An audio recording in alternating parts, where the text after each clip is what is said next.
Bonjour Eric Bocardi, merci d'être avec nous ce matin. Merci à vous. Frédéric Villon vient d'en parler il y a un instant. Une météo des forêts nous prévient désormais chaque jour des risques d'incendie. Emmanuel Macron a fait un certain nombre d'annonces pour renforcer les moyens des pompiers hier. On va les détailler dans un instant, mais d'abord, nous sommes le 3 juin.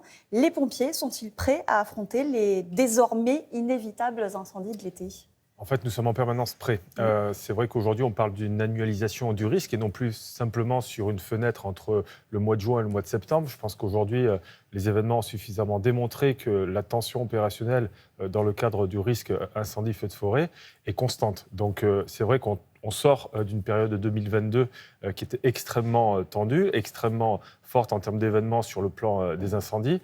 Donc aujourd'hui, nous sommes toujours dans cette inscription, on va dire, de la préparation, de la planification, de manière à mieux anticiper ce qui risque de malheureusement se produire pour l'été 2023, ce que l'on n'espère pas, et on compte sur chaque concitoyen pour éviter tout drame. Alors justement, depuis hier, Météo France diffuse donc sur son site internet et son appli chaque jour à 17h une météo sur le risque d'incendie, en prenant en compte des éléments météo, des températures, du taux d'humidité. Est-ce vraiment nécessaire Bien sûr que de c'est nous nécessaire. le dire? Est-ce que les citoyens ont besoin de... Il le faut, c'est déjà une première étape importante dans le cadre de ce qu'on appelle l'acculturation du concitoyen face au risque, quel qu'il soit. Donc aujourd'hui, le fait d'avoir une météo des forêts permet déjà une bonne appropriation du territoire, mieux comprendre dans quel, on va dire, univers, environnement je m'inscris et si celui-ci est vulnérable au risque incendie. Donc le fait d'avoir cette information, c'est extrêmement important. Souvenez-vous, l'année dernière, certains redoutaient justement ce manque de communication, ce manque d'accès à l'information qui était parfois un petit peu, on va dire, indigeste pour l'ensemble des concitoyens. Là, je pense qu'aujourd'hui, on reste toujours, vous savez, dans le même cadre des vagues submersibles, des pluies, des inondations. Oui. Donc ça fait partie d'un élément peut-être supplémentaire. Vous allez dire trop d'informations, toute l'information, mais je pense qu'aujourd'hui, c'est extrêmement nécessaire. Et si on doit aller plus loin, je pense que c'est une des méthodes aussi que de passer par, on va dire, tout le cheminement scolaire, universitaire, pour pouvoir comprendre et avoir le bon comportement qui sauve et de pouvoir l'enseigner de manière à ce qu'on puisse être résilient face à tout risque et tout événement. Parce qu'on va rappeler que 90% des incendies sont d'origine humaine. Ça veut dire un mégot jeté, le barbecue, oui, vous parlez du mégot jeté. C'est vrai qu'aujourd'hui, ces actes de négligence et ces actes d'inattention provoquent des incendies hors normes parfois, mais il faut savoir qu'un incendie hors norme, avant tout, est un petit incendie qui couvre tranquillement tout seul dans son coin parce qu'un acte de négligence a été effectué par un concitoyen malheureusement. Donc aujourd'hui, la Fédération nationale des sapeurs-pompiers de France, sur le Tour de France, va mettre en place des solutions pragmatiques et va offrir près d'1,5 million de cendriers de poche avec nos camarades de la Confédération des buralistes. Donc vous serez présent sur le Tour ? On va être présent sur le Tour avec un busman qui va nous permettre justement d'aller au contact de la population parce qu'aujourd'hui, c'est ça l'enjeu. Nous avons eu un rythme depuis la sortie de l'incendie 2022 assez soutenu, on va dire, avec les annonces du président de la République, avec les annonces de Christophe Béchu, le ministre de la Transition écologique, avec Gérald Darmanin, le ministre de l'Intérieur. Donc aujourd'hui, ça vient clôturer ce qui s'est évoqué hier, on va dire toujours ce contrôle de ce qui a été effectué.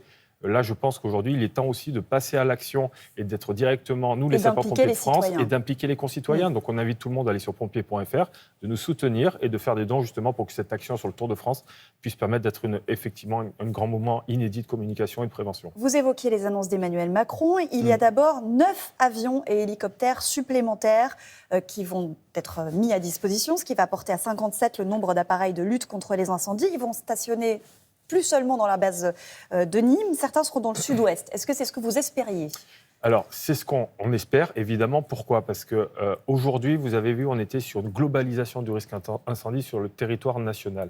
Je pense qu'aujourd'hui, il faut aussi parler de territoire européen, parce qu'à seul, on ne peut rien faire. Ensemble, on va beaucoup plus loin. Pardon, sur le territoire national, il y a eu la semaine dernière 3 incendies en 4 jours à Fontainebleau. Exactement. Donc, est-ce qu'il ne faudrait pas encore davantage disperser les appareils pour pouvoir être plus rapidement L'anticipation, aujourd'hui, c'est le maître mot. Le centre opérationnel de gestion interministérielle des crises qui se situe à Paris, on va dire, articule et prépositionne les moyens en fonction du risque, d'où l'intérêt et le lien avec cette météo des forêts.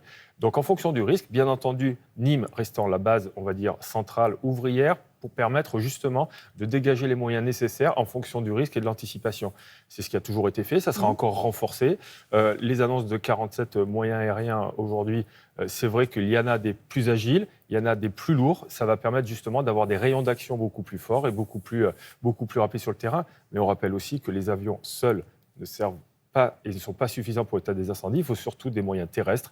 et des sapeurs-pompiers. C'est ça, 3660 pompiers qui sont également appelés en renfort.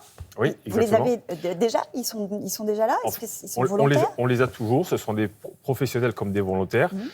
L'État va prendre à sa charge le fait de déployer sur l'ensemble du territoire national des pompiers qui sont rattachés dans leur département. Et donc, cette manne supplémentaire de 3600 sapeurs-pompiers va permettre justement de soulager la prise en charge par les collectivités territoriales comme les conseils départementaux pour permettre justement de renforcer les autres territoires. C'est ce qu'on appelle le pacte capacitaire, c'est-à-dire dans la capacité de pouvoir répondre avec justement une force humaine, avec une force matérielle qui va être prise en charge par l'État et ça c'est extrêmement important. J'imagine que tous les pompiers ne peuvent pas forcément intervenir sur un incendie. Est-ce qu'il faut les former spécialement? Bien sûr, jusqu'à présent, nous étions à peu près à 82 000 sapeurs-pompiers formés au risque feu de forêt sur les 250 000 que nous avons aujourd'hui, dont 80% sont des pompiers volontaires. Ça veut dire qu'aujourd'hui, nous devons encore former l'ensemble des sapeurs-pompiers parce que jusqu'à présent, des départements n'étaient pas, on va dire, formés, n'étaient pas habitués à avoir ce risque-là. Et je rappelle que récemment, la Haute-Saône vient de recevoir son premier camion-citerne feu de forêt.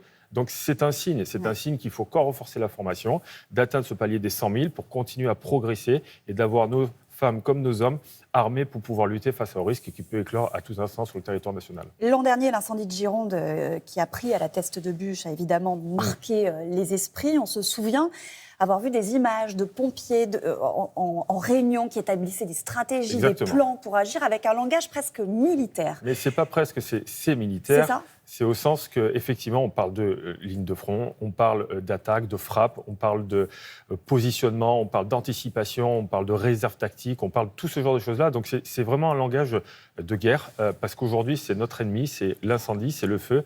Éviter de voir ce qui se passe à tout prix de l'autre côté de l'Atlantique, au Canada notamment. Donc on est vraiment sur une logique, et c'est très intéressant. Et je vous invite, vous tous, les médias, de voir ce qui se passe à l'intérieur d'un poste de commandement, pour comprendre qu'aujourd'hui, tout repose sur l'humain, sa manière d'analyser, de coordonner et de mettre en place une vraie stratégie de lutte pour, en priorité, sauver et protéger l'ensemble des concitoyens et de leurs biens. Et je tiens à rajouter une chose, c'est qu'on parle souvent d'hectares brûlés. Mais 72 000 l'année dernière, déjà 21 000 depuis le début de l'année, là. Toute la stratégie repose aussi sur la protection et le sauvetage des concitoyens. Et la valeur du sauvé, aujourd'hui, doit être prise en compte dans le fait qu'aujourd'hui, les sapeurs-pompiers, peut-être coûtent, c'est évident, mais permettent de faire des économies exponentielle en ce qui concerne la protection des habitants, la protection des biens et de l'environnement. Pour terminer, est-ce que vous êtes inquiet à l'approche de l'été et est-ce qu'il y a des zones ces jours-ci qui vous inquiètent particulièrement ? Alors, si les sapeurs-pompiers seraient inquiets, évidemment, derrière, nous sommes aujourd'hui au plus proche des concitoyens et les concitoyens seraient inquiets. Le fait de voir les sapeurs-pompiers rassure. Donc, bien entendu que nous devons nous préparer. Je n'ai pas envie de semer encore de l'inquiétude, mais nous sommes extrêmement vigilants avec l'Office national des forêts, avec les services de Météo France, avec les services des préfectures et des mairies pour essayer de mieux anticiper, de mieux protéger la population. Parce qu'aujourd'hui, c'est ça l'enjeu, ce sont les vies, ce sont l'environnement et tout ce dont on a besoin pour vivre. Merci Harry Bocardi Merci d'avoir à été vous. avec nous ce matin.